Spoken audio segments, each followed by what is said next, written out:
NSA लगा दें, हमारा एनकाउंटर कर दें, हमें इससे कोई परवाह नहीं है। हम हर बात के लिए तैयार हैं। हम इस देश को ईवीएम से आजाद करा के रहेंगे।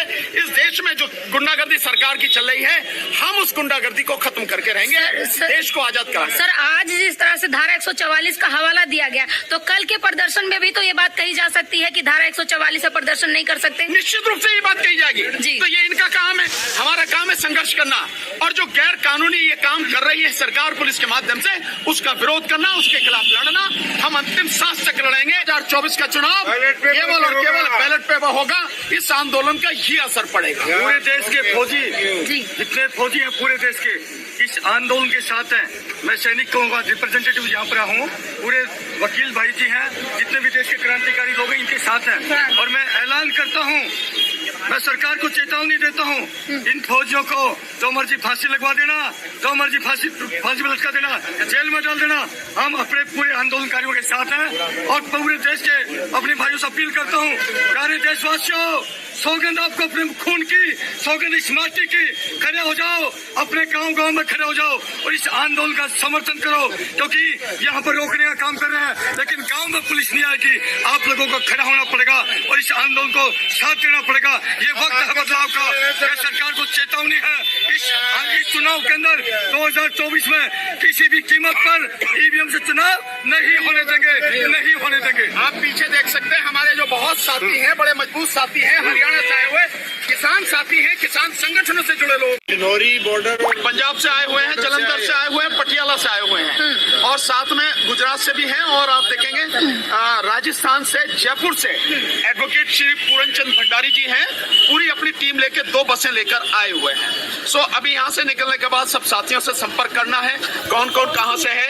हमारी एक बहुत सम्मानित भिक्षुणी है, बहुत भिक्षुणी है, वो भी अपने साथ करीब 20 महिलाओं के साथ आई। हमें उनका भी पता नहीं कि वो कहाँ है, कैसे है। सो उनके विषय में भी पता लगाना है, क्योंकि अलग अलग जगह से पकड़ के लोगों को अलग अलग थाने में डिटेन किया गया है। कहाँ कहाँ रखा गया है अभी नहीं जानकारी है, और जैसे ही यहाँ से निकल के हम उनके विषय में पता करेंगे, उसके बाद बैठ के कल प्रेस को बुलाएंगे, और जो कुछ आज हुआ है और जो आगे की रणनीति होगी बाकायदा आपके सामने। सर, जैसे ही आप लोग ईवीएम के खिलाफ मोर्चा खोलते हैं, प्रदर्शन करते हैं, आपको डिटेन कर लिया जाता है और धारा 144 का हवाला दिया जाता है।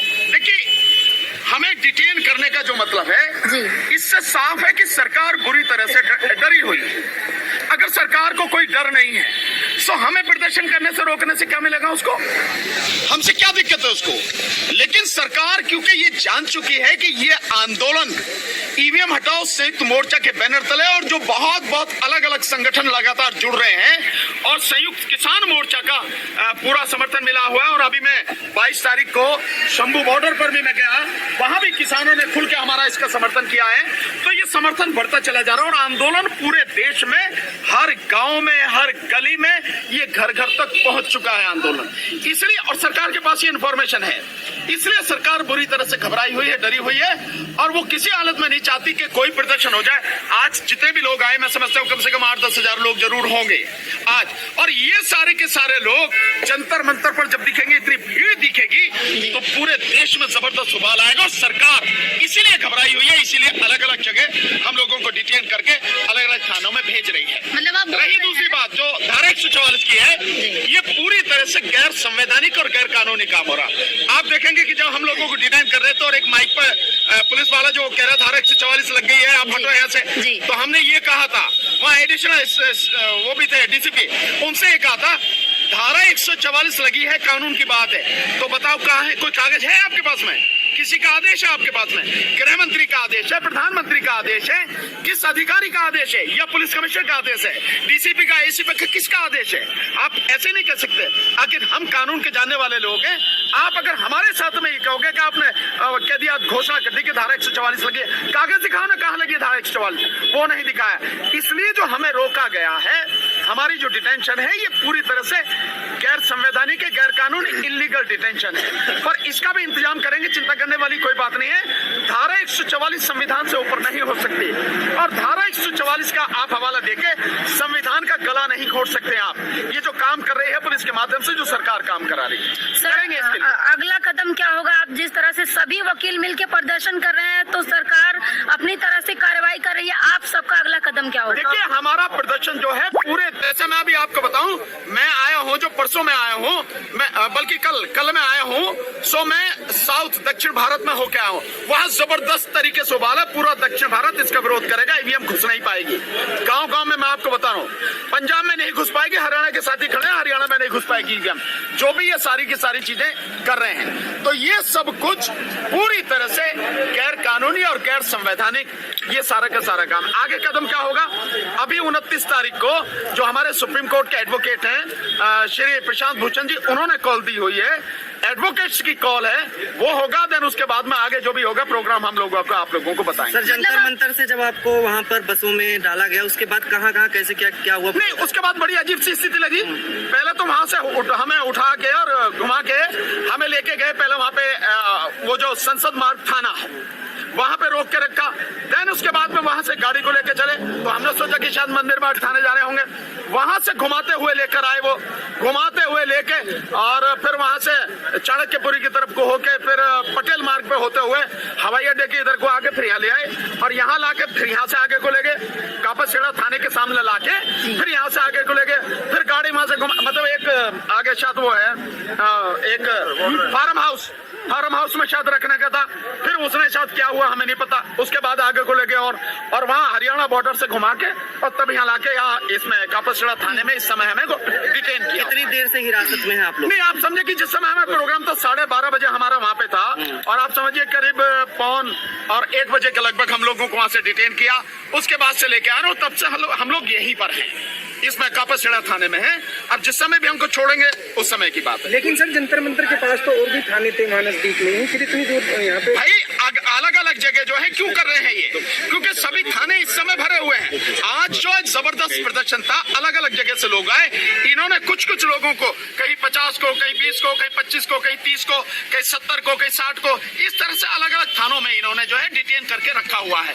इसलिए जगह नहीं है, इसलिए हम लोगों को इधर लाए। और वैसे भी हम सारे के सारे जो मुख्य लोग हैं यहाँ पे, मैं हूँ, मेरे साथ में इंजीनियर DC कपिल साहब हैं, हिजम राजन सिंघा साहब हैं, साथ में भाई महमूद पराचा जी भी हैं, और मंत्री जी राजेंद्र पाल गौतम जी भी हैं। आप हमारे साथ में चौहान साहब भी, हमें जितने भी हमारे एडवोकेट प्रेम सिंह जी हैं, आप देवास मध्य प्रदेश से आए हमारे एडवोकेट साथी हैं।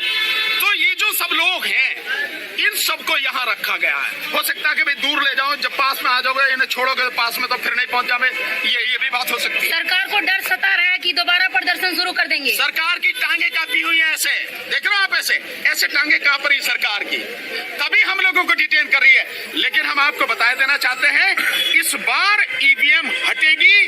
2024 का लोकसभा चुनाव ईवीएम से नहीं होगा, केवल और केवल बैलेट पेपर से होगा। ये स्थिति है आज की तारीख। खींचातानी आपके साथ 10,000 लोगों को डिटेन किया गया है। निश्चित रूप से इतनी भारी भीड़ आई थी। भारी भीड़ आई हमारे आने के बाद में। हमारे आने के बाद में 150 जो हमारे साथी वो तो लखनऊ से आए हुए, उनका फोन आया बाकायदा कि साहब हम लोग यहाँ पर हैं। हमारे जाने के बाद में वहां से जो जयपुर से लोग हैं वो आए हुए। हमारे जो साथी हैं पूरनचंद भंडारी जी एडवोकेट, वो 2 बसों में लेके आए। उनको पहले उन्होंने पूछा कि आप कहाँ हो। मैंने उनको लाइव लोकेशन डाली, करंट लोकेशन डाली, और बीच में उनको फोन आया कि सर हमको भी डिटेन कर लिया है। 2 बसें उनकी कहाँ लेके गए हमें नहीं पता है। इसलिए लगातार, और जो हमारे गोवा के साथी हैं वो भी 10 साथी आए बाकायदा, अपनी वो ड्रेस पहन के आए हैं, जो एक टी-शर्ट है उनकी जिसमें बना हुआ है ईवीएम, और वो उसको हटाने के लिए बहुत अच्छी तरह से लोग आए।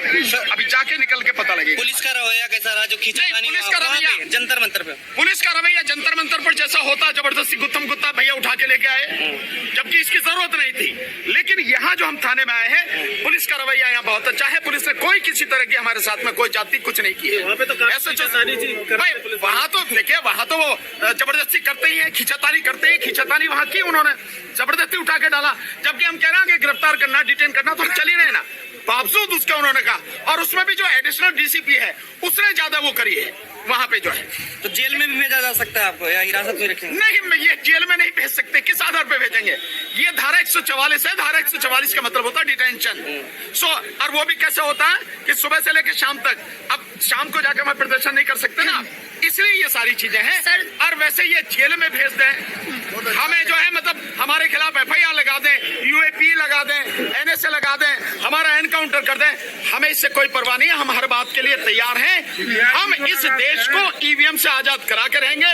इस देश में जो गुंडागर्दी सरकार की चल रही है, हम उस गुंडागर्दी को खत्म करके रहेंगे, देश को आजाद करा। सर, आज जिस तरह से धारा 144 का हवाला दिया गया, तो कल के प्रदर्शन में भी तो ये बात कही जा सकती है कि धारा 144 से प्रदर्शन नहीं कर सकते। निश्चित रूप से ये बात कही जाएगी। तो ये इनका काम है, हमारा काम है संघर्ष करना, और जो गैर कानूनी ये काम कर रही है सरकार पुलिस के माध्यम से, उसका विरोध करना, उसके खिलाफ लड़ना। हम अंतिम सांस तक लड़ेंगे। 2024 का चुनाव केवल और केवल बैलेट पेपर होगा। इस आंदोलन का ही असर पड़ेगा। पूरे देश के फौजी जितने फौजी हैं पूरे देश के इस आंदोलन के साथ हैं। मैं सैनिक कहूँगा, रिप्रेजेंटेटिव यहाँ पर हूँ, पूरे वकील भाई जी हैं, जितने भी देश के क्रांतिकारी लोग हैं इनके साथ हैं। और मैं ऐलान करता हूँ, मैं सरकार को चेतावनी देता हूँ, इन फौजियों को जो मर्जी फांसी लगवा देना, जो मर्जी फांसी में लटका देना, जेल में डाल देना, हम अपने पूरे आंदोलनकारियों के साथ हैं। और पूरे देश के अपने भाइयों से अपील करता हूँ, प्यारे देशवासियों, सौगंध आपको अपने खून की, सौगंध इस माटी की, खड़े हो जाओ, अपने गांव में खड़े हो जाओ और इस आंदोलन का समर्थन करो, क्योंकि यहाँ पर रोकने का काम कर रहे हैं, लेकिन गांव में पुलिस नहीं आएगी। आप लोगों को खड़ा होना पड़ेगा और इस आंदोलन को साथ देना पड़ेगा। ये वक्त है बदलाव का।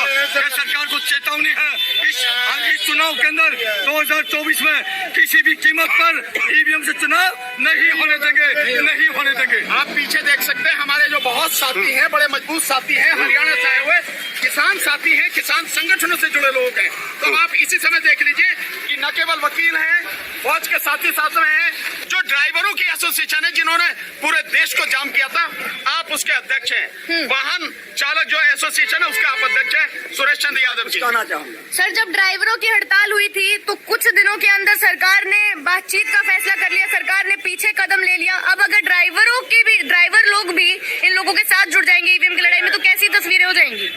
लड़ाई बहुत भयंकर है। हाँ। इस शुरू से मामला को लेकर मैं चलूंगा। 3 जनवरी को Jantar Mantar hit and run कानून को लेकर हमने चेतावनी सरकार को दिया था।